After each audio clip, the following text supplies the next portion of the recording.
dare I say, nailed it. Well, okay, little pause in the middle, but so much better. Yeah. So much I was better. like, I'll give it an extra second here. I thought about just doing it for you. Well, see, that's what I was worried about, is you're going to fuck with me. Well, then I figured, that I would screw with you. So then I was like, no, I'll leave it be. Well done, Carrie. Proud of you. Yeah, that was A plus. 183. Yeah, thanks, Jeff.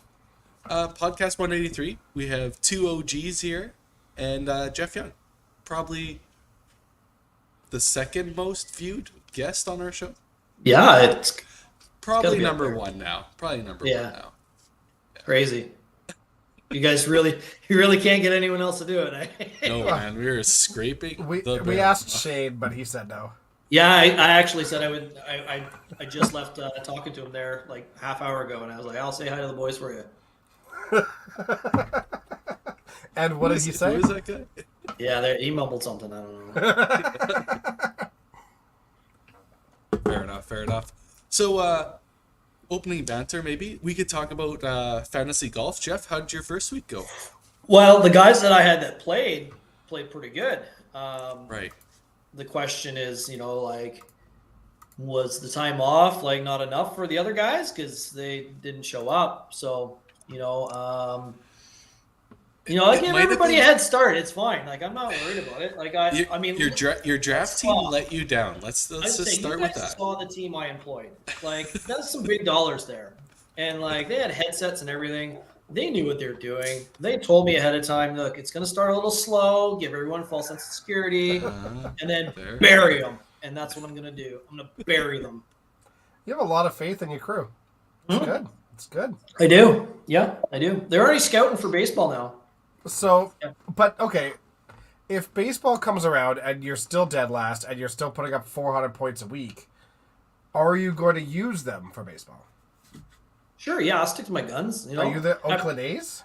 I'm not going to pay them as much. They're probably going to have to take a pay cut. Maybe, take a couple laptops away or whatever. We'll see how it plays out. I know there's a couple guys in the Dominican right now scouting players for my team, and maybe they're going to have to pay for their flight back. I don't know yet, but we'll see how it goes. So this is a long-term idea, or? Yeah. Oh, yeah. We're committed. We're committed. Yeah. If you need someone to go scout somewhere, I'm down. See, here's the thing: you guys don't even care if it's my team. This didn't even make the news, but one of my guys actually found Wander Franco. Where? Guantanamo? Yeah, they found him. This kid looks really familiar. This kid's hanging out in middle school and he's got a MLB tattoo on his neck. It doesn't make sense. And they're like, wait a minute, maybe we shouldn't be scouting them. Maybe we should be calling somebody. And they did. And everyone's safe now. Good. Cool. You're doing the Lord's work. Well done. Yeah. So obviously staying on fantasy golf, Dexter, not the best start. No, but not the worst start either. Hey, whoa. What are you trying to say? He lost just like you did. I lost by 15. It was close. It's all right. It's all right. It's a long process, and I didn't put up 410 points. So all I know is Katie was extremely happy she isn't last. So yeah, we'll see how long this lasts. Yeah, no, exactly. I'm okay with it for the script, you just kind of know how this is gonna go. So yeah, we'll see. Your scouts are live. There you go. Yeah, he may have been the one that found Wander. I don't want to disclose, but it is possible Avery was the one that found him. And Jesus, I took down Adam Weber. Probably the only way Adam Weber can be taken down in any sport. So I'll take it. Take the victories when we can get them. He's good at what he does. Yeah. Pretty good at fantasy football. Not so good at fantasy golf. Well, actually, he was pretty good. He would have won pretty much every match except against DB. DB crushed it. Yeah, he played. He knows golf. Yeah, he does. Yeah. And his bench players put up 1,000 points. Yeah, I probably could have used that. Yeah, that might have saved you. That might have got me to 1,000. Yeah. Well, 1,400. So so Jeff, what brings you back to the podcast, man? I hear you are starting up a YouTube channel. Is this Trying, yeah. confirmed? Yeah, can confirm. Second video was posted today. If you've got a half hour to kill, or you have a few blocks of 10 minutes in the next couple of days, I definitely urge you to check it out. I guess I'll start off by saying, like, I know I'm not probably the best option for something like this. You know, I'm not the prettiest person in the world, and I'm in my mid 40s. Technology is kind of being a thing for me. You shouldn't let what Jen Filters. tells you you get you down. It's fine. You're a good looking fella. Yeah, Everybody's I've tricked her. She knows that. I tricked her. There's nothing she can do about it now. Yeah, So I don't know. It's a little weird because if I'm being completely honest, it's a weird feeling. You kind of feel ridiculous walking around with a camera. So there's a little bit of a stigma, I guess, with kind of doing something like that. And people make comments and they're kind of laughing and having fun with it too. But there is an aspect of that I'm very uncomfortable with, and hopefully that kind of goes away in time. And if it doesn't, that's fine. Like, I just feel like if you go on YouTube and you check out, there's a lot of 10-pin bowling streams, and they're very popular and they're very useful. And I mean, even as a 5-pin bowler, I watch a lot of them and I learn a lot. And we don't have anything like that for 5-pin. And I think that's kind of something that's missing in our bowling community. And like I said, I don't know if I'm the person to do it, but nobody else is doing it. So somebody has to start. I would really like it in maybe a few months or a year's time, some up and comer who's, good on a camera and is very, very well versed in talking to an audience, steps up and is like, hey, we got this from here. That'd be fantastic. But till that day kind of comes, here we are, trying our best to figure things out as we go. Me and Dexter tried to start like a tournament vlog. We were gonna do, what was it, Dex? Autumn Open or? Yeah. We filmed our before we left videos, and then we never did anything after that. That was it. But there's also a lot of things sitting in the 5-pin universe bank that hasn't been released. So. I don't know what you're talking about. There's some quality things. Jeff, I'm going to tell you right now, it took me probably 120 of these podcasts for me to finally feel comfortable. Yeah. I don't know, the podcast for me is something a little bit different. I feel comfortable talking to you guys on a podcast. It's a little bit different, I think. Mm-hmm. It's not creating content where, I'm trying to find stuff that I feel like people would be entertained by, and it's bowling, right? So we love it, but it can be not very entertaining at the same time. So I wouldn't say that I want to go to like the extent of like creating some sort of script, because I really don't think you could do that in bowling, obviously, because you can't predict how you're going to do in a tournament. But I have written out like my first vlog. I wrote 6 pages of stuff I wanted to talk about, and not all of it made it into the video, but it just kind of gave me a little bit of a kind of direction of what I wanted to talk about, so I'm not stumbling on my words or a lot of dead space. And I think that's probably only going to get a little bit more prevalent in the future, where I'm going to have to plan some stuff out ahead of time, especially doing like a tournament vlog, where you're trying to get a whole bunch of action shots. Obviously like the 10th frame is going to be an important, thing to record, and, check in scoreboards and stuff like that. So, each video I think that we do, and, to be fair, I'm not doing this by myself. Like, Jen's helping me, Avery, who already commented, he's going to be a big help and has been so far. There are going to be others that, jump on board. it's going to be a team effort, but I think as long as we're organized with how we want to go about it and what direction we want to go, I think it's just going to be something that's going to be useful in the future for, like I might say something today on a vlog, and 2 years from now, someone might find it useful. So I think that's pretty important too. Yeah, I think there's a lot of people that when you had posted that you were going to get back into it, what you should be talking about and stuff like that. A lot of people were like saying the technical side and instructional and stuff like that. I think the route that you are kind of going is like your personal take on what you're going through and stuff like that. I think is way more entertainment value. The instructional videos and the technical side should be like a side project. It shouldn't be this vlog. I think you Yeah. got going at the moment, anyways. Maybe it's something you add. I don't know, but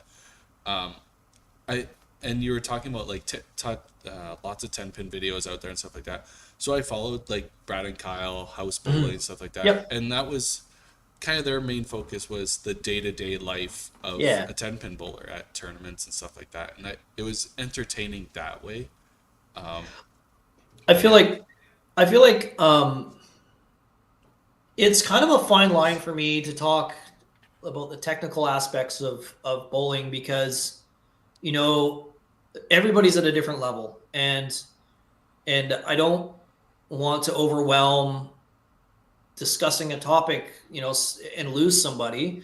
And then at the same time, like if I have an approach on something and I realize my ideas and thoughts on what is going to make me successful might set people back, like if I offer a suggestion, it might make things worse for them. So, that's just something I got to be really mindful about. But I mean, at the end of the day, like I try and think about what I would enjoy watching. And like you said, like it's the day-to-day stuff. Like there are a lot of bowlers that kind of want to dip their foot in the water of bowling at, a competitive level, whether it be, the youth level or adult at any rank. And to understand what we do, to prep for a tournament, like what the tournaments are like, you especially out here, we get a lot of people asking about Club Tour and WCBT and what that's like. And if we could show on a YouTube video kind of what they could be expecting, and I think that would really help get people out on the lanes, because I can't speak for WCBT. I mean, I've been there, but Club Tours especially, there are a lot of people that have said to me after they finally, they've been talking about for years coming out to a tournament, and they've been like, wow, that was a lot more fun than I thought it was going to be. People were really nice. I wasn't expecting that. And I think if we can kind of show that a little bit, maybe we'll get those people out the door a little bit quicker. We'll get some numbers up. We'll get a bunch of people that are passionate about bowling, kind of filling their need or their want to be a little bit more competitive. I mean, we've done a lot in our careers, the three of us, but if you think back to like when we started and how scary that could have been, first Masters tournament, or you come out of YBC and you're starting to play with the big boys, and even like a pro league or something like that, when the first time you ever bowled a pro league, and how that made you feel. And we didn't have anything really out there to well, at least I didn't anyway, in the 90s, that set it up, that showed me like, hey, this is not a big deal after all. This is something that you should be looking forward to. We were very fortunate here, for sure. I got to start playing in our major men's league on Wednesday nights when I was sparing at 14, permanently in the league at 15. So playing the cash tournament, like the first TPC that was in Collingwood, I played the very first one. So like we definitely had the right people in place where it didn't seem all that scary, because I had been around them for long enough that it was all right. But that's not always the case. You're absolutely right. Like I've always thought of like wearing a GoPro for an entire cash tournament, just so people could see like full on exactly what it's like the whole time. Hey Avery, there's your head GoPro guy right there. Like honestly, I think it would be great. I also always talked about getting like a 360 camera and putting it in a pit during Yeah. like open provincials and stuff, so people can Yep. see what the pit is like. Yeah, actually, I have a 360. Jen bought a 360 camera here a while ago. I might be able to try that, but yeah, Avery was telling me on Sunday. He was like, "Oh, you should do the GoPro on the head." It's like I got the whole gear. Like, just pull this remote on your head. I'm like, I don't know if I'm ready for that yet. Like, But I mean, at least try if it out first. I'm wearing a hat, I'm eventually just gonna forget. Oh, it it, would. Yeah, right? Yeah. Which is kind of the key. I'd have to try to censor myself, and that isn't easy. yeah. You're but- telling me. and it let me might tell look up a few times, but like whatever. Like, I think it would probably be decent, decent content, and Yeah. people could see how much fun it actually is. Yeah. Because I mean, I remember when like Ryan O'Callahan started coming out to the cash tournaments again. He did not expect to like as many people as he did. It was just like it. Bowling still has a stigma, and like he had been around like the high end stuff of it too, but he had not been around like the tour side of stuff. yeah. And like when he arrived, like after that weekend, he thought it was amazing. Like everyone gets along, everyone parties, everyone has like a great time, but they also Yeah. take it very seriously. And there's two sides to the event, and you need to see both to understand just what the draw is. Yeah, and I'll say like the one thing that I've learned since I've been out here in Newfoundland is like there are so many in the St. John's area. I'm absolutely amazed how many super passionate, super talented bowlers we've got here, and I think they're just looking for an avenue to kind of get out there and bowl a little bit more and maybe be a little bit more successful. And every week I run into somebody where it's just like, wow, I can't believe how talented this person is. And you find out that they're right into bowling, and it's a big deal for them. And something like this might be able to kind of get them to that next step where they're going to hop on a plane and go to Club Tour, WCBT, or whatever. Not directly, in the same breath, but there's a bunch of us that are all talking about, going to a Duckman tournament in the States, and that's something that they're really considering too. So, anything we can do to maybe expand the community a little bit. Like I just think this is a good opportunity, and if there's anyone else out there, looking to do the same thing or kind of get things going with their own things in mind, their own channel in mind, I full out and be all about helping promote that. I think the more channels, the better. It'll definitely take a strain off of like what you guys are doing or what I'm going to have to try to do. The more viewership that we can get, I think, is and the more content is should be better. And we do have plans. Like, it's not going to be all stuff like tournaments. Like we've talked about doing like some fun side challenges, like at a bowling center when there's one around, and kind of just getting a good laugh. But I mean, that's stuff that works as well. Those are a really great idea, eh, Carrie? Really great idea. I just really want to see Tim throw up on camera. Who doesn't want to see that? Maybe Cindy probably doesn't want to. Yeah, maybe not. Right up her alley. Yeah, no. It was kind of funny you guys were talking about the GoPro idea and stuff like that. So like Jason Belmonte did it with Google Glass back in the day, right? And he did it on a TV show and stuff like that. And I think he shot 300 wearing it, but isn't that, I don't know, I found it super niche. I don't think a lot of people would watch a content like that. I get it for an experience video. I think that'd be freaking cool, like 5 minutes of it, but probably not like a full session. You get motion sickness. And there was kind of people talking about Jeff holding the camera. They're like, oh, I know, I've heard it. Yeah, I heard it in person too. They're like, oh, you need to get the camera straight. I'm like, I'm just trying to do something different because it's hard to just sit in a chair and talk and you know what I mean? Like I needed to move a little bit to, kind of get out there and get the blood going to motivate myself to do the first vlog. And now that I'm a little more comfortable, you'll see like on the second one, I'm stationary, it's probably going to be a thing. I'm in my office right now, but it kind of has a bit of an echo. So, I got to try and figure out good places to have conversation so that the sound's pretty good, and I'm sure eventually I'll get a mic or something like that. And that's the thing, like I'm doing all this on a camera that's quite a few years old.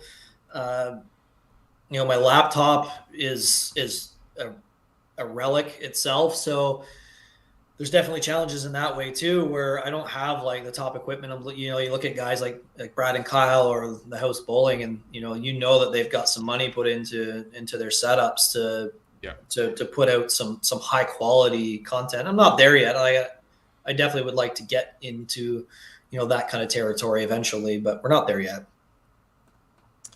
Well, if you ever need something, Five Pin Universe has some stuff, so we can talk. I'll just drive over and pick it up one day, and we'll be for sure. Good. Yeah. You can just if I leave now, I should be able to get back for nationals or something.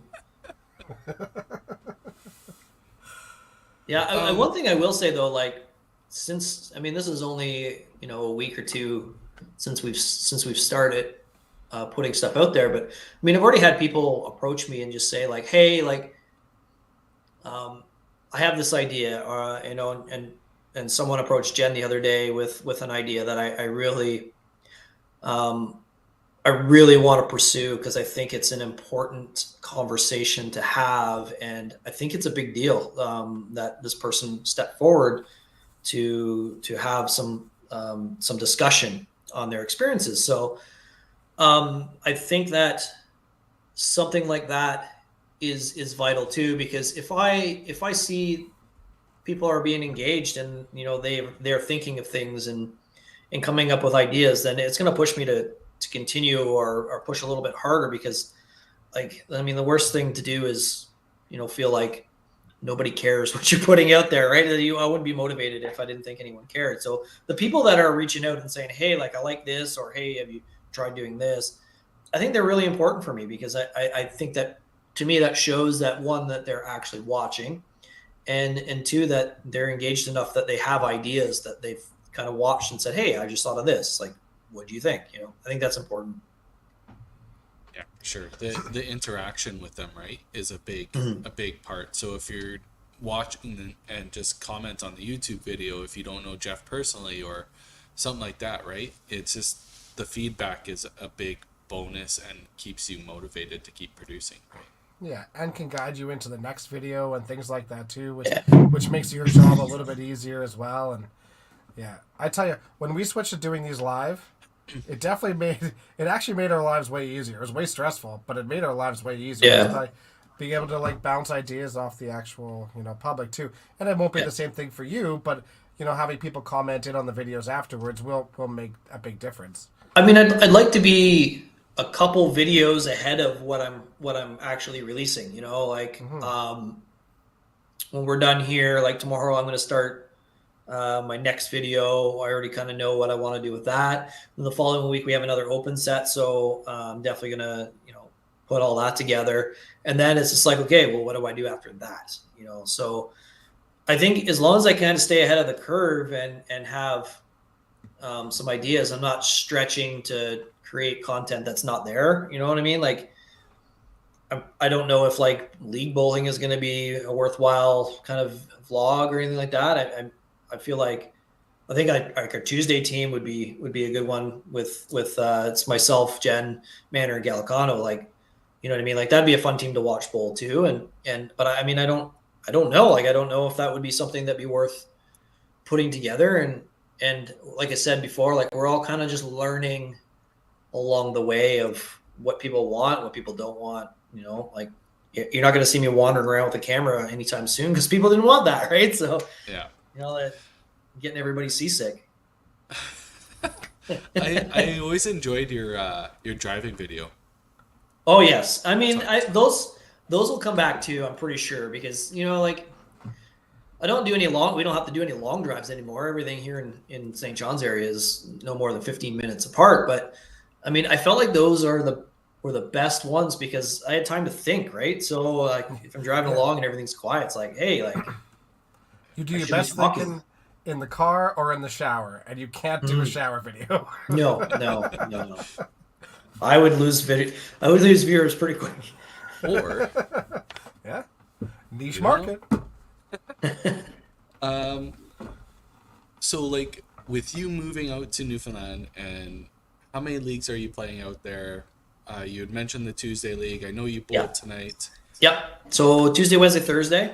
Yeah, it's pretty cool. Like Ontario, a bit more of a production for league. Like you started like 7 or 7:30 or whatever, and like you're rolling out the door when you're done the night 9:30, sometimes 10 o'clock at night. I bowled a league tonight that started 9 o'clock our time, and we were out the door by 10. And 3 games, like I bowl quads Tuesdays, like I said. We bowled out at Holiday. We start at 7. I mean, like 9 o'clock, we're gone by then. It's a doubles league tonight. Jen and I bowl together. It's a 32 team league, but just one team on a lane. And like I said, start at 9, and we're out. Most of the time about a quarter to 10 o'clock. That's a Plaza. It's at Plaza, yeah. And then Thursdays I bowl at Paradise, and it's myself, Dan Drodge, and Craig Ford. We call the Emperor, and we start. It's 2 shifts in that league, 8 o'clock and 9:30. And I mean, like you roll the 8 o'clock shift, you don't have to be a mathematician to figure out when you're done by if there's a 9:30 shift. So it's super quick, man. It's crazy. Like bowl 3 games on a Wednesday night, and you're not even there for an hour, or you're in and out. Like, it's and the league is so big that you almost forget the people bowling in the league. Like you're like, oh yeah, forgot this person bowls, because you're bowling so quick and you're so like it's stretched out so far. And you only you could go a few weeks and don't see anybody. Right, you'll only face them one time through a year then. Yeah, realistically, right? So like, and you're done. Yeah. So, but a lot of fun, a lot of, like I said, a lot of really passionate bowlers, and I just like enjoy, like they shake hands before they start bowling. They shake hands afterwards, which is something that Jen and I have to get used to, because we usually don't do that because we've never had to do it before. But they always say like good bowling, just like you're bowling in a tournament, but it's league. It's crazy. It's refreshing, and I'm not knocking anything in Ontario or anything, because I mean the atmosphere is really good there too. It's just such a change from what we're used to. It's a great comment, Jeff. Like, Dexter, do they still do that Sunday match play? Do you guys shake hands before matches and after? Yeah. Yeah, they did. We did that in the Super League on Wednesday nights too. So like, I think the match play side of things, that's still quite prevalent in Alberta. But I mean, like, this is like, I'm bowling Betty, who's got a 155 average, but we're shaking hands before we bowl, and like it's all the leagues. It's really cool. It is really cool to go through that. One funny story though, like my first night of league bowling, bowling at Paradise on the Thursday night, and we had just arrived. We weren't even there for a week, and the first team that we bowl, one of the ladies on the other team, she's like, "Oh, I remember bowling with you." And I'm like, "Really?" She's like, "Oh yeah, I used to bowl a league with you, quite a few years ago." I'm like, "I'm pretty sure you've never bowled with me before." She's like, "No, I definitely did. I bowled with you before." I'm like, "I haven't been in this province for a week, so you definitely didn't bowl with me." She thought I was Jay Young, and yeah, it was a pretty funny, story. But yeah, there you go. Craig says because I was there for like a day. I think we did show up the day before. Yeah. We held family twosome here like a couple weeks ago, and there was a Jeff Young playing in it. And I was like, "Oh, he's flying out for this." It's a big deal, right? Yeah, exactly. But yeah, it's been a lot of fun so far. Just the whole landscape of this place is just unreal. Like the pace of life is amazing. People are so friendly. And I mean, the weather, they're going on about how bad winters are, and I understand this is the beginning of the winter, but as somebody who can't handle insane heat and humidity, I know they do have humidity here, as if you were here in the summer, you may experience that. But like I couldn't handle the summers in Ontario a lot of the time. So I'll take a colder winter, longer winter with less 35 plus days in the summer. I'll take that. Yeah. Wow, like half the country hates you now, just so you know. Well, no. It was only a matter of time. Yeah, it's just such a great community out there. Yeah. The one thing that absolutely it was it was hilarious that Jen and I went. There was a whole bunch of us went to the Newfoundland Growlers game. It was their season opener, and just to kind of give you an idea of like how different of a world out here it is, and like Jen and I were speechless, and we were watching this hockey game, and it was like a big moment, like power play just starting, and they're trying to hype up the crowd, and they showed curling on the big screen, and everyone got jacked. Like it was crazy. I'm like, what are we watching? Like we're at a hockey game, and to pump everybody up, they're showing curling, and it's doing it. Like they are going nuts. I'm like, what planet do we move to? that's curling was something I used to put on TV to get, have a nice afternoon nap if, like if I didn't get a good sleep or something like that. But That is hilarious. Big celebrities out there, right? oh yeah, I mean, we just drove down Gushu Highway, to come home from bowling. It's nuts. That is hilarious. Yeah. I don't know how I feel about that. It doesn't feel good. I still don't know how I feel about it. Like Jen and I were speaking. I think we were the only two people in the whole arena that weren't making any noise because we didn't know what was going on. Just wait till you have to drive down Chafe Road. Like, it's gonna be a big deal. Big deal. I think so. Yeah, for sure. Yeah. That would be amazing if bowling ever got the attention of like a curling or anything like that. That's I know what I could really see, and they just kind of released information on a tournament. Like I could see like a Bobby O Street, like a Bobby O Way or something. Bobby You know what I mean? Like absolutely. I think Yeah. that would Right be down in front of Holiday. Yeah, I think that would be something that would be doable. Like I mean, we all know him not as well as the people here, but we knew him well enough to know that like all the praise and notoriety that he's ever gotten, we've probably underdelivered on what he deserves. You know what I mean? So I could definitely see something like that happening. If there were to ever be a person in Newfoundland to have like a street named after, 100%. Like I don't think there's a doubt. I don't think anyone in Newfoundland would even pick another name. Very cool. So I know. Obviously, people know that you and Mitch are a part of Soft Roll, and you guys have been putting on bowling balls. I know you moved out to Newfoundland kind of shortly after that whole thing started. How has the business relationship worked for you being out in Newfoundland? Just popping out ideas for Mitch to execute, or what's going on down there? Yeah, it's a little tough. We're not going full speed yet. We're still in a state of transition. So we have to be mindful of that. But it's been challenging, but at the same time, we kind of knew ahead of time that this was going to be a thing, and we kind of realized that maybe I would be more of a face, someone to be like a figure for people to contact, and go from there. And I would say that it. So far to date, it's definitely gone that way. A lot of people messaging me and just saying, "Hey, like, how do we do this?" And I think that's always been a thing with Soft Roll, is not always knowing how to go about ordering a set of bowling balls, or you know what I mean, like through us anyway. And yeah, so far, I mean, obviously, there's been lots of challenges, and we're getting there.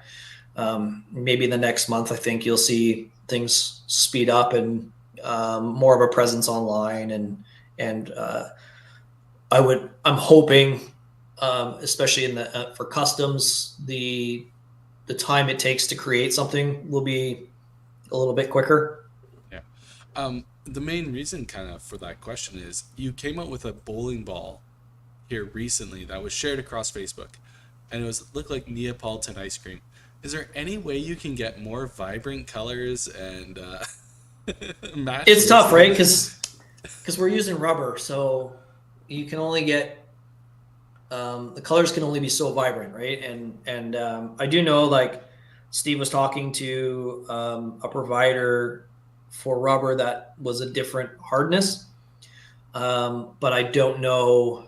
I don't know what colors are available that haven't been touched yet. And the one thing I'll say, like, that we've already learned is sometimes the colors are a very long process to create. And I know, like, someone asking for a certain color, and if they're talking to me about it, I will have to, like, kind of confer with the parties in the shop and say, hey, like, what's the time frame to make something like this? Because, like, is this a hard color to make? I don't know. Like, especially that people are looking for more of a color match type deal. And I know we've been talking to quite a few Pipeline League members, and teams that are talking about doing coordinated bowling balls in the near future. And like, we want to make sure that we get the color palette correct. So there's challenges there too. Interesting. I just saw you put out a signature ball. Was it Danny Vogel, right? Oh, Danny, yeah, yep. Yeah. Those You were want sharp. like Canadian colors? Yeah, like there's How many have you definitely. put out? Oh, I don't know. It's hard to say. It's the demand is there. I think more people that kind of inquire about it, and once, like I said, once we kind of get up and going, we're definitely going to put a presence on online, and in creation of a lot of bowling balls, you're going to see them online, unless like right now, if someone were to get a custom, if they share it, then you'll see it. It's not something that I would go ahead and say, hey, check this out, just because, like, it's their own identity. It's something that they're pretty interested in creating themselves, and kind of like having their own personalization to it. We are personalizing the personal bowling ball, I guess, in a way. So I definitely feel like this is a market that is going to explode eventually. And I think everybody's going to want to have their own twist on what they're throwing. And I think it's just the next level for us as bowlers to kind of add a little more identity to our game. Yeah. Do you think these additional hard balls or I should say hard, these different harnesses, rubber, do you think that's going to be something that's going to come to fruition? And if so, are you thinking it's going to be harder or softer? Well, it'll be hard to say, like, until we actually, kind of get the green light to jump in and, talk to distributors or manufacturers of this material. We don't know what is available or what the end product would be until we start testing. And if we come out with like a harder rubber ball, like, even if we say next month get material and we start that process, we're probably going to be, I would say, at least a year out before it comes out, because we're going to have to test it, make sure it's for sure durable. Like, we want to make sure that there's quality with that as well. So that's something that would be in the future. I don't see anything really in the near future changing, other than maybe more of an online presence. We're going to try and streamline a lot of things so it's easier for people to get in contact with us about ordering on their own, and maybe hopefully making it easier for distributors and proprietors also to have just another way of ordering and making sure that everything is kind of where it needs to be. So here's my suggestion. Your durability testing and your all that, you should vlog that. Oh, for sure. Yeah, for sure. Yeah, it'll be interesting. Like, I do know, like, I've had a lot of people kind of mention they want to see, like, the full process of creating a bowling ball, which I do think is a good video. However, I also don't want to Give away necessarily. trades. Yeah, I was just So gonna bad say, for I business. also don't want to show all that, because like, there are some things that like, we just like to, I wouldn't say keep secret, but we just don't want it really to be public knowledge. Here's what we do. You can do this now too. Like, You don't give away the ingredients to the secret sauce, Jeff. yeah, right. Everybody knows this. And I think that's And I understand like people are just really interested in learning that process, and I was about learning it too. But yeah, I mean, you'll get some, but you won't get it all. Yeah, fair. How do you how do you test the bowling ball for durability? Just Well, repeatedly throw it. we just lock Shane Chafe in a bowling center for like a week straight, and just get them to throw balls. And if they're still around and in one piece, when we unlock the door, and after we're done running away from them, and we come I'm just back and check picturing them. him coming out like Harry, looking like King Kong, just wanting to hammer somebody. Like, Yeah, it probably wouldn't be a good situation. I would probably get somebody else to unlock that door, but yeah, I don't know. Like, I would think that I guess the best route to go is to find a bunch of people that throw a different style. Some people throw finesse, some people throw harder, and just let them go at it for a while and give their honest opinion. Here's what I like. Here's what I don't like. Video document it so we can kind of get a look at what the reaction is and the shelf life of a ball. Fair enough. My suggestion is make them not last as long so you can sell more. Listen, you've obviously been in meetings with Mitch and I, because these are things that we've talked back in the Atomic days when we were messing around with that stuff. That was like the one thing. Like 10-pin balls, that shelf life for those are very short, so they sell a lot of balls, right? And yeah, I mean, a lot of people. I mean, when I'm not throwing, like, the ball that I actually use the most out here is an Ebonite Pro Line, and it's like a 50-year-old ball. Like, honestly, it's older than I am, and it's just people. Yeah, not by much, but it is. If only there was an association that regulated our game that could put serial numbers on bowling balls and have them discontinued after a certain amount of time, kind of like baseball bats, kind of like every other sport that knows the manufacturers need to survive as well. Yeah, that's the thing. Like, wink, wink. And this is another aspect too. Like, when we're talking about doing like the ultimate, like, personalized personal ball, we're hoping that we can kind of piggyback on like collectors, and we know they're out there. But I know, like, the one thing I want to do on this back wall, like, over time, I would like to have like one-off customs, or like some really oddball looking stuff, and mount them to the wall, like just sitting there, so that if I'm doing like something like this, or I'm doing a vlog on YouTube, like, it would be kind of cool to see a whole bunch of selection of stuff that you'd never see, like you've never seen anyone throw, and just have it as like a collection. I think that'd be pretty cool too. So we're just trying to keep that in mind with different reasons for people to want to buy bowling equipment. And there are a lot of people out there that just want to buy stuff because it looks cool, and they might not ever throw it. So, like, like, we've done that already. We've like sat down and talked to people about, I want to do a ball, but it's not going to get thrown. It's going to be a display ball.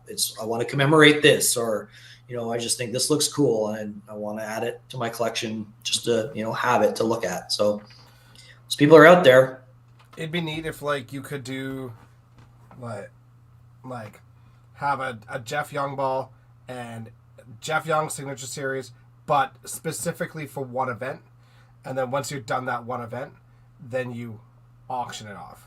Like, do it for like an Adam Weber or Carey Kreitz or people like that. It's like, okay, this is the Carey Kreitz ball for the Regina Classic, and then give it to him for nothing, and then when you're done, sell it right afterwards for like $500. Sorry, I'm just looking to see if you guys have like a wiretap in this office or something. Like, are you guys listening to conversations?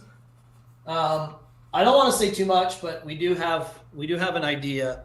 Not exactly that, but something along those lines. And they are in the works. The wheels are turning. So it's just right now, it's just a matter of getting to the finish line so that we can actually get there and do that. So, like I said, in the next month or so, we can hopefully start producing or promoting some ideas that we do have that are going to happen for sure. Yeah, for sure. That makes a lot of sense. I obviously, like, this podcast wasn't about soft roll or anything, but being a bowling podcast, we are definitely going to dive into everything that you have your fingers into since you're our guest. And Jeff, I can't thank you enough for starting the YouTube channel back up. I think more media is better media. It doesn't matter what quality you think it is. There's going to be people out there that are going to be watching it, and yeah, I love it. Yeah, another thing too, like for those a little more, I guess, old school in the social medias, might remember back in the day when I had my own the 5-Pin Bowling blog, where I would really post stuff on a weekly basis, which is still available. Like, it's still up. That website's still going. Look for some of that sort of thing coming back. Maybe getting the band back together and doing some stuff in the near future, hopefully. Probably in terms of like maybe a Facebook group for posting stuff, and I think we're gonna leave it up for a lot of people to contribute as well. I don't think it needs to be one, 2, or 3 person operation. I think there are a lot of people out there that I think they have a voice, but they don't really make it heard. And I think if we kind of push them a little bit, I think it'll just make the entire community a little bit stronger, a little bit better, in this game. So I really urge anyone that's really thinking about doing any sort of publishing of their thoughts or experiences in bowling. Like, I think it's something that you should really consider. Like I said, like, it's not a comfortable thing for me to be, behind or in front of a camera and talking. And I do know that I'm personable, and I don't have a problem talking to, especially when it comes to bowling. But I would definitely say that you get over that discomfort and give it an honest try and see what comes of it, because you might actually, one, enjoy it, and 2, you might find out that people are really interested in what you got to say. Like you said, like putting content out there. If there's no content out there, then obviously no one's watching it because it doesn't exist. If you can touch one person to make them learn something or enjoy the sport a little bit more, then what I mean, consider it a success. And that's all we can ask to do. I don't think we're not trying to conquer the world here, and I'm not trying to push my opinion on everybody, because I don't think that's the way to go either. But if I'm putting stuff out there and a couple people find it useful or entertaining, then that's a victory for me. Oh, I definitely try and push my opinion on everybody I talk to. So if you need me to do something, I will. One thing I was going to add to that, you're kind of saying, like, kind of having people volunteer their time and trying to do stuff like this. That's one thing I found, not only through the podcast, but the 5PL commentary and all that stuff. A lot of people don't like to volunteer. They like to be asked. So, That's the same. Even the people listening here, if they don't want to do it, maybe they know somebody that would be interested. They could ask them to help you. Like, there's a lot of that too. Jeff can't reach out to everybody, and we know people are shy and don't like maybe putting their foot in the way, but just asking. For sure. Yeah. I mean, like I said, if anyone is got any suggestions, I mean, even if they have an idea and they don't want to implement it themselves, if it's something that I can do, or my team can put together, I would even especially enjoy on my channel, not just me talking. I would like to have a bunch of other people that are contributing, especially when it comes to, like, if I'm doing my own videos, and like the one like that was published today, I mean, I spent hours editing that. And if I had somebody else, getting next week's ready while I'm doing this week's, like I said, like tomorrow I'm going to get right into the next one, and it's going to be the same deal. It's going to be a bunch of video editing and trying to find, music background, or, I'm definitely not any graphic designer by any stretch of the imagination. So, even stuff like a thumbnail is hard for me to do, because I don't have that background of figuring out how to do that stuff. So I get people that can help and do even thumbnails or graphics, or find me good music that isn't copyrighted. Like that's valuable to me too, because then I can just plug and play, and that just makes that process quicker. Doing the filming is easy compared to sitting down and doing the editing. The editing sucks. Look, if your team could find Wander Franco, your team could do anything. It's true. Yeah, I mean, he's probably got a lot of free time now, so maybe he's I good wouldn't at say video free editing. time. Yeah, I wouldn't. Okay, he has a lot of not free time. He has time. He's And, doing time, is what you're yeah. saying.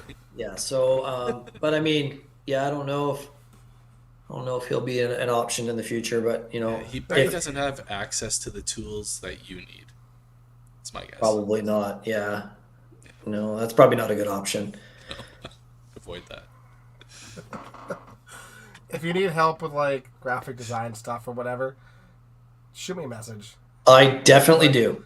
Like most of us on here. Well, no, me and Carrie can do some of those things. Yeah. The rest of the crew, Tyler could probably do some of it. Yeah, Ty probably. If- would. I would never I'd say if trust him with a computer. I was gonna say, Not even remotely.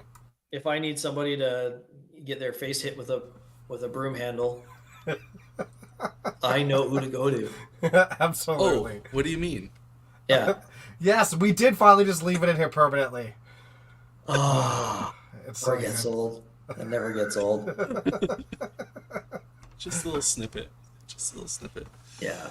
But you know what? Like, even following him around I think it would be pretty entertaining. You know what I mean? Like, he probably, during a day, there's probably a lot of funny stuff that he does that, A lot of it's probably Cut it spent down. in the washroom, though, Jeff. Like, Oh. it wouldn't be that entertaining, I don't think. No, that's probably not entertaining either. Yeah. Yeah, that's a good no, point. No, the days are very different from moment to moment.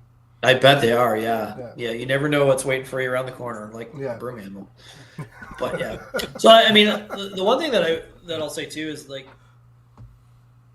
I know in the distant future, like the summer's gonna be tough. I guess maybe not if things go successful and I'm able to go to a couple nationals. That'll take up some time and create some content. But aside from that, there's going to be a huge gap of no opportunity for content. So I definitely think I have to kind of build up kind of like a backlog of videos, so that when the summer hits, I'm not worried about making content. I can just push it out. And I guess that's something that in the future I'm gonna have to address it for sure. No, Yeah, for sure. we always thought we were going to have the same problem too, and then it seems like that hasn't been the case for us, which is good. Yeah, well, like, There's always something in the summer now too. there's always something going on, and there's always more guests out there. Like, I know we've had Jeff on 3 or 4 times, let's say, but you're kind of one of the personalities that's always doing something. So catching up with you and putting your face on our podcast also helps us too, right? So It's a pretty bad situation you guys are in. If that's the case. it's Dude, my huge face, improvement over Tim. Dexter's, Come on. Tim's. Like, Ty was a huge plus for us, but he doesn't come on that often either anymore. So Disappointing. Only a few of us that are committed. yeah, commitment is. It appears that way. here. Yeah. What else do you got on the go? What's going on? Not a whole lot really. Aside from moving across the country, starting a YouTube channel, bowling You balls. didn't move across the country. You went from the east to the east. This is Yeah, I what you know. said Actually, I've made that many comment a few times. times. Actually, I'm like, well, you know what? Like, according to people out west, I didn't do anything. I'm still in the same spot. Like, it's just down the road, from what I understand. Yeah, you know what I will say? Like, the trip itself that we took was amazing. We didn't have any problems at all. Everything went smooth. Fortunate enough that Jen was organized and had everything all set up and like hotels booked for whatever night. Like it went so smooth. It was a long trip, I'll tell you that. And like the last 9 hours, once we got onto the island, was like, just get me home, just get me home. But aside from that, like everything was like we couldn't have asked for a better trip.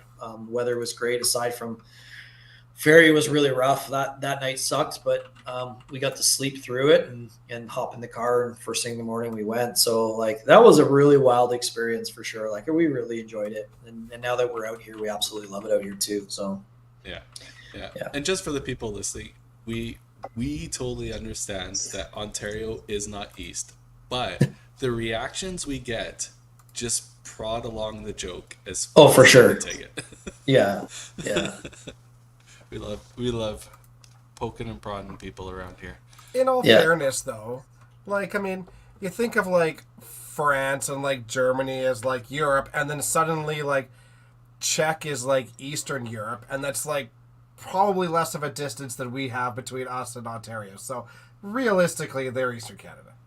Listen, the my favorite part is my American friends, the duckpin guys, asking like, okay, so where are you now? Like, how far away are you from Nebs now? Like, when I see you in August, like, how long of a drive is that? It's like 30 hours. And they're like, what? I'm like, look at a map. Like, I'll send them a screenshot of the map and be like, this is where I am now. Like, I am literally, you can't get any more east. Like, I drive out of my like subdivision, and you know, I'm pretty much looking at the ocean. So you know what I mean? Like you can't get any further east in North America than where we are right now. And it boggles their minds more than anyone else. Cause like Canada understands, right? Like people that are, you know, Canadians, they get it, but the Americans have no idea.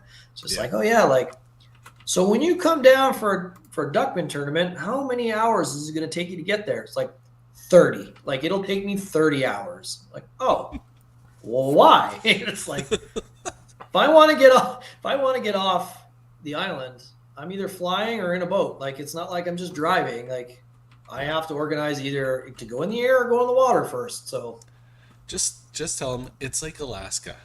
How do you get to Alaska? What? Well, I guess you could drive there. Never mind. yeah, you can drive to Alaska. Yeah. For the record, yeah. to drive from Switzerland to Prague is 9 hours. That is way closer than from here to Ontario. Mm-hmm. I'm just saying, East Europe.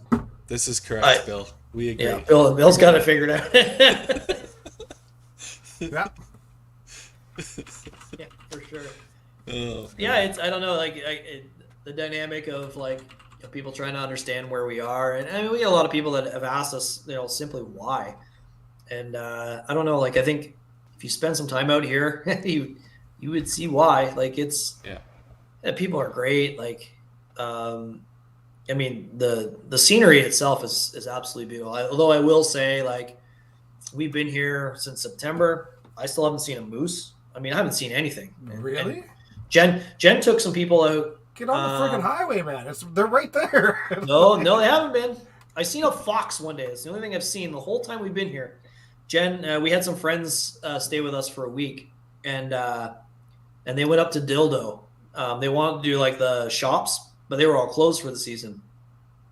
So they like get out of the car, and there's like a harbor there or whatever, and like they saw a dolphin, 2 whales, and a bald eagle in like 10 minutes. And then they drive home and it's like, oh, we've seen this little black fox with a white tail on like right on the corner of the house. It's like, because I like pretty much live on a corner, and I'm like, you got to be kidding me! I've been here forever. I've been here for months and I haven't seen nothing yet. Do you like, go outside? Nothing. Yeah, I'm looking outside right now. He's video editing in his basement. Like he's Yeah. he's not going in. Go I've seen video ducks. edit in a I've seen park. one fox and ducks. That's it. That's all I've seen. I haven't seen anything else. It's crazy. Kevin does bring up a thing here. Yes. Michaela Eby threw a perfect game. Brandon Yeah. Hagen threw a perfect game. Randy Morissette threw a perfect game. Man, there's perfect games coming everywhere now. Let me tell you, Randy Morissette's perfect game, pretty impressive. That hair though, as a guy that is impressive. struggling to keep any hair, that I was like, where did that come from? Michaela Eby's in the middle of a 20-game marathon at 3 a.m. Yeah. 3 a.m. I mean, if you're gonna do it, that's the time to do it. Yeah, but Yeah. she's young and full of energy. Like, Yeah. that's not fair. I mean, I've been pushing to try and get a 20 gamer here. I think it'll happen. There's enough people that are on board that want to, they want to actually get into it, but it's a grind. Like, I guess that's another thing that we can kind of talk to for a couple of minutes too, is explaining the open qualifying and hearing how wild that is. Oh, yeah. 'Cause, Yeah, watching your that kind of- video.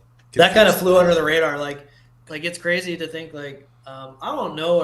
I'm sure I'm sure like even if Craig's watching this, he could probably comment on what each zone does because I don't have a fucking clue. I know that we have four dates. And we pick 3 dates out of those 4, and we bowl 7 game sets. It was a 50 And- gamer? Sorry, 50 games? That's dumb. Go ahead, Jeff.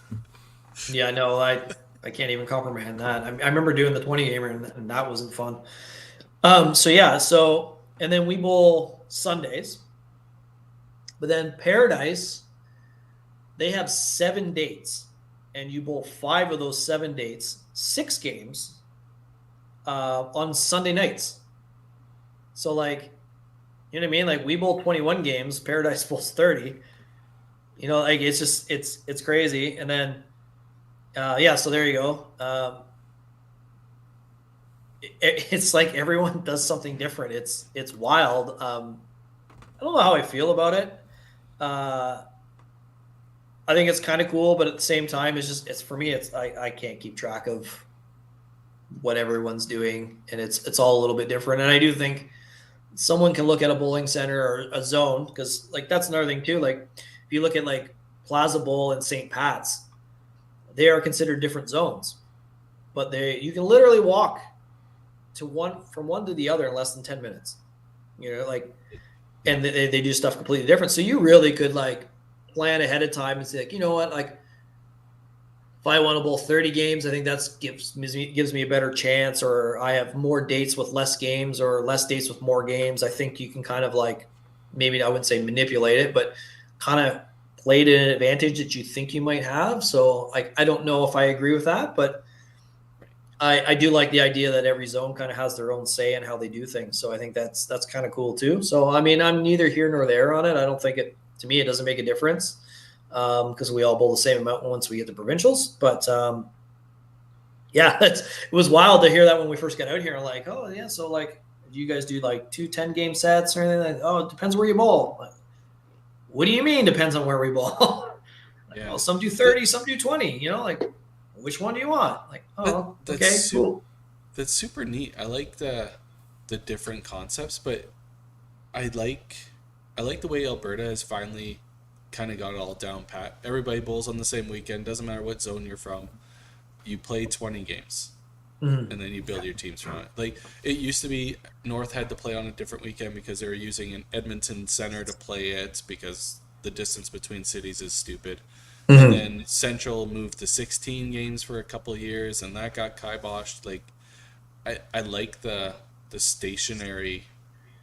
Everybody knows what's going on, but to have different concepts, and like you said, maybe I'm a better player over 30 games than I am 21, so I probably lean towards want to play 30 games, right? Well, and you think too, like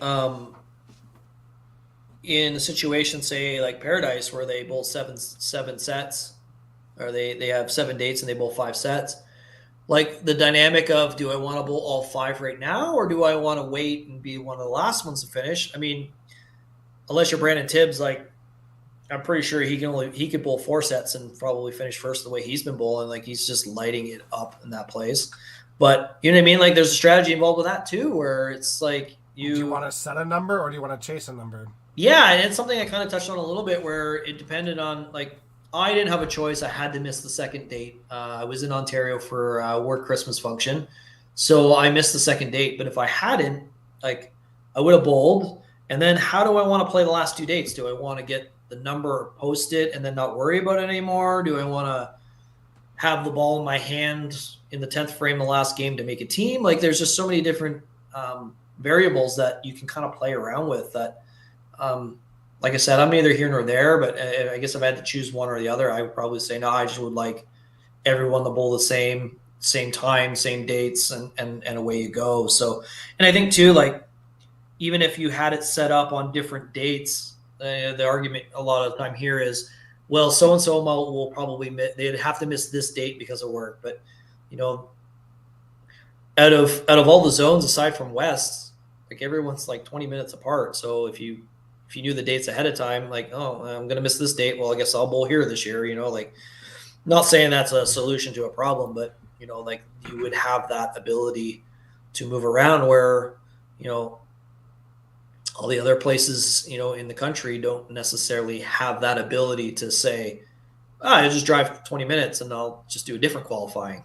So, and here, I don't want to hack on any of the associations. This is just from what we see from Alberta, because obviously we have set boundaries and stuff like that. Like you can't cross boundaries without asking for an exemption or a reason behind it. Like you work in a zone, you live in another zone, then maybe there's something there. But we know we've heard it happening in Ontario, and it probably happens in Newfoundland. It happens in Vancouver, where you can have these players build super teams.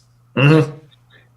Yeah, That's a scary proposition, and even if you look at hurt other teams, like for sure. But I mean, like that's where I say in our zone or our province specifically, like I think the rest of the country doesn't understand the ability in the numbers that we have in one city. It's not even that big of a city compared to, you know what I mean? Like it's not even a top 10 city in population in the country. But yeah, like you look at the team, like I'm bowling out a Holiday. So if everything pans out, like you could have myself, Brad Glynn, and Shane Chafe on the same team. And then, you know what I mean? Like you got Ray Dunphy, Mike Maloney, and Brandon Smith. Like that's a team that is a force for sure. Yep. And then you've got like Paradise have, you know, like I said, like Brandon Tibbs is absolutely lighting up. And then you look at the roster there, and then you look at Plaza and who they got, St. Pat's, who they got. Like, you know what I mean? Like, regardless, you could put the strongest team in any of those zones. They're still going to have a time to get there. Sean, this is the concept behind the 5PL. No, I think he might be talking about like NBA and those as well, right? Because NBA does that, you know. Look at the Dodgers, right? But that's pro. That's what he's saying. They're paying people to come play. Yeah. It's an amateur tournament. Yeah, but I mean, I think provincially it might hurt it a little bit, but like not really nationally when you already have because sure. I mean, it's going to help them nationally because you already have Manitoba that does a super team for the entire province, and so obviously Gatineau is like a super team. Like they have one city, so it's just one qualifying. So, I do get it. It could really hurt your provincials, right? Mm-hmm. It really could. It could destroy your provincial. You don't want to see and that's the thing. Like the women here in Newfoundland have a problem with is the numbers aren't the quantity is not there, and they had to switch to a provincial roll off, and there was certainly some pushback on that, and I don't think like it's my own personal opinion, but I don't think there's any other way to do it efficiently than the way they're doing it now. And you know, like, do you have like one team just steamroll everybody every year, and then like there comes a point where like some teams are just be like, well, I'm not going to bother bowling, you know, and then it hurts your numbers.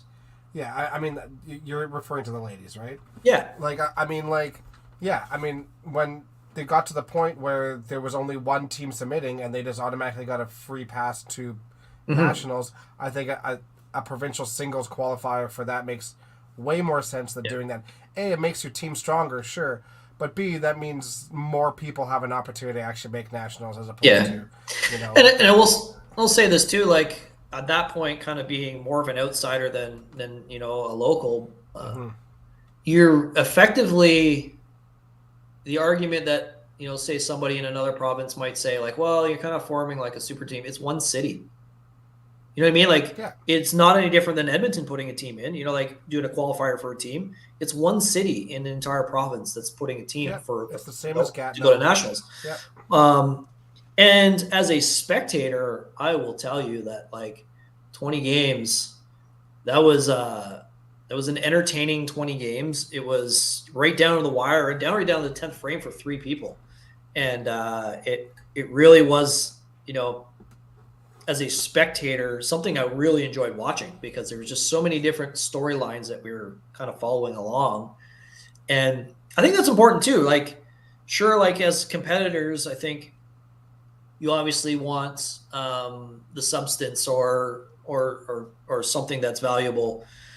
But I think it's also important to have something valuable for the spectators because, you know, there's only so many people bowling, but there's a lot more people watching. And if you want to grow this game like what we've been talking about, you need to do something that's going to entertain people. And I think that fit the bill. I definitely would rather watch that than watch one team just absolutely smash everybody because that's not fun. That's not fun for the people doing it. There's not fun for the people that are getting crushed. And it's not fun for the people watching. Maybe just a couple people that, you know, they want to see something like that for whatever reason, but the large majority. I just don't want to see an amateur event deter people from playing it. Mm-hmm. It seems kind of detrimental to the whole concept of it. But looking at it from, it's the premier event, right? This is the best players. This is the best. Mm-hmm.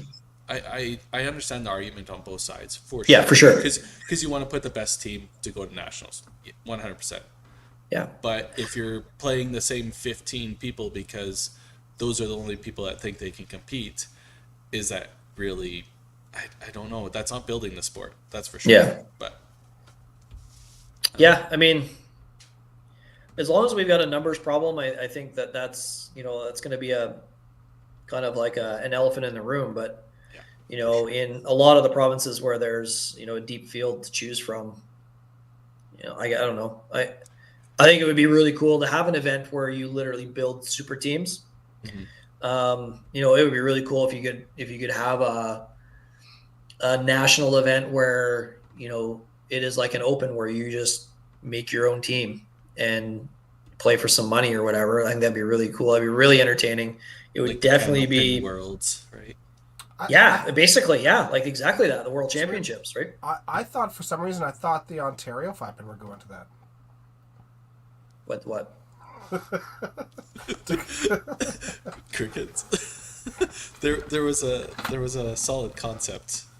Yes, there was. It was a solid concept. I 100% agree with that. Like, not everybody's cup of tea, but like we had a lot of discussion, I think, when that was kind of being thought out, and I don't think it would have been like the pushback on that thought was pretty strong, I think, but I don't think it would have been what everyone was claiming they thought it would be. You know, like, you know, you build a super team. Yeah. Okay, sure. And then they crush everyone. Like, there's so many quality. I was just going to say, if so many, how about you disrespect everybody else in the province a little bit? Did you think like 6 people will absolutely dominate the rest of the province? Like, I mean, sure, they're going to give themselves a good chance, but especially, like I said, like in St. John's, like, you know, every week I see some bowler I've never seen before and they're shooting, you know, 9.5 triple, and it's like, oh, they're averaging 270 here, or, you know, like, they're like, oh yeah, that guy's a player. Like, this guy he'll just go off. It's just, you know, like, they're so good. And it's like, you can't just think like you can pick 6 people and it's going to be a success every time. For sure. I think you're disrespecting everybody else in the game to say that.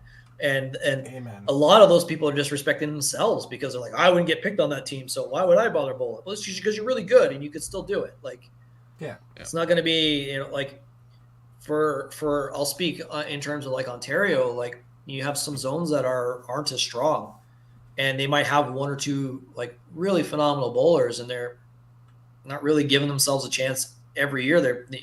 essentially they're bowling for singles. And how would they feel about that idea, where they could maybe have finally a chance and not get absolutely smashed, because they've been doing it for years, like I think that's something that people kind of lose sight of, where, especially in like the stronger pockets of bowling, where people are like, oh yeah, if you put a team in, then we wouldn't have a chance. Well, because you have a chance every year right now, but those people that don't every year, how do they feel about it? Yeah, and the only way for them in Ontario to actually make, have that chance is for them to literally physically move their lives to do something. Right? Yeah.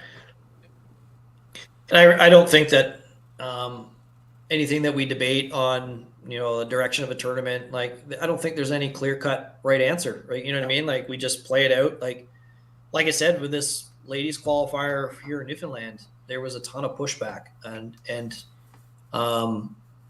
unfortunately there was a ton of pushback, and I wasn't involved in it, and it bothers me. And a lot of people who once experienced it and understood the direction it was coming from were like, oh, okay, well, maybe I was a little bit wrong. This is not a bad idea. You know what I mean? Like, it went to the extreme for sure. Yeah. So I just think that, as long as we're kind of thinking of ideas, not all ideas are going to be great, but I don't think there's just one idea where it's just like, we need to do this. Like, you need to kind of look at what options are on the table and what, everybody wants to try. And, maybe something takes off. Like when we had the wild card team in Ontario, Southern Ontario, the one year. And, I remember we were saying, like, we had a conversation about it before it happened. And I remember we were saying to a couple of people on that team, you can't win this thing, right? Because if you win, it's done. Like, it's never going to happen again. And they didn't win. They lost in the finals, but they qualified first, and they ended up losing in the finals, and they squashed it. And there was just enough people that were not on board with the idea. And if I'm being honest, it was a great idea. I think they could have tweaked it instead of got rid of it and said, like, oh, okay, well, let's try it this way. I think it's a good idea, but maybe there's a better way to do that idea. And they're just like, no, we're not doing it anymore. We had a pushback. We don't like it anymore. And I think there was an opportunity lost there. Yep. Sure. Totally agree. Well, I think we went over our allotted time. Whenever I'm on. I told Carrie. Carrie was like, yeah, it'll probably be just under an hour. So I was like, no, we got Jeff on. We're going to talk forever. Yeah, it's almost it's midnight good. Here. It's good. And I could probably talk for another hour. And, for a guy, Shane Chafe, who has never come back on, he just went live on a different video. Yeah. So, like, come on, man. I don't know. Guys, I don't know what to tell you. Looking to fight us, eh? Yeah. Jeff, once again, I wish you all the best in your endeavors. Yeah, thanks for having me on, guys. I think it's a great idea. Yeah, no problem. Look forward to the next one, and hopefully it takes you 6-7 hours to edit it, because it'll be really good. It probably wouldn't be. It'll scraping the bottom of the barrel for sure. But we'll get better as we go, and hopefully more efficient with the video editing as we go as well. Because you know what, like, I gotta tell you, Jen needs some sort of award, because I listened to maybe 3 or 4 hours of video editing of my voice, and I'm like, I don't know how she can handle this. Like, I don't want to hear me talking anymore. He has needed an award for a long time, sir. Yeah. Yes, it's well overdue for sure. And it's just like, I don't know, like I want me to shut up right now, but here we are, and I gotta hammer through it. So I can only imagine what she goes through every day. For sure. All right. Well, we'll ladies podcast next week, 5 p.m. this weekend, and we'll see all you guys another time. Bye. Thanks.